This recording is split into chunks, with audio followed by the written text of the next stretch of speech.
Hi everyone, I'm Corey Wells, back for day 11 of National Poetry Month.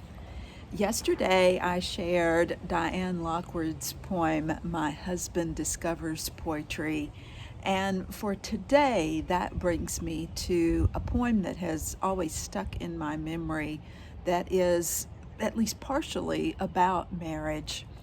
And it is called Saturday Afternoon, Remodeling the Camper. It's by a Tennessee poet, Jan LePerle, and it appeared in Atticus Review. When I was young, one of my cares was to fetch wood for the wood stove.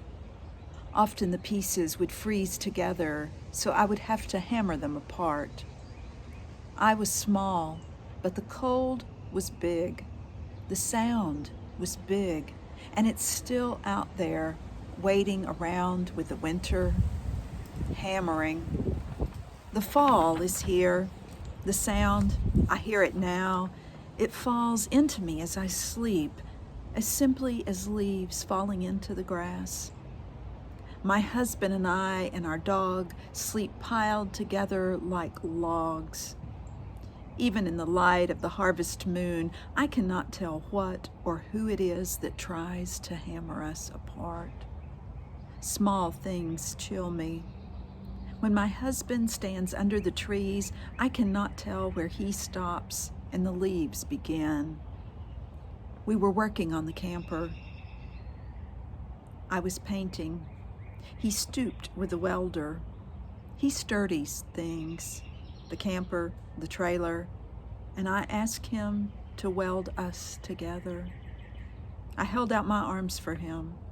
I got down on my knees and begged him, but I held a paintbrush in my hand.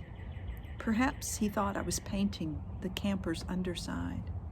And the welder was loud, and the wind was blowing through the trees, and the leaves looked really pretty in the afternoon light.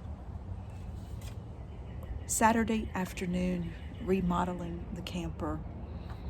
I love those descriptions of how her husband and their dog sleep piled together like logs. And this movement in the poem, from her childhood, all the sounds that are in the poem, and then we move in the end to this scene and this thing that feels like it's between them, this hope that she has to be welded together with her husband, and yet ending there with everything unresolved. And isn't it often in life, right? Anyway, I hope you enjoyed that, and we'll see where it takes us tomorrow for another poetic leap. Y'all have a good afternoon.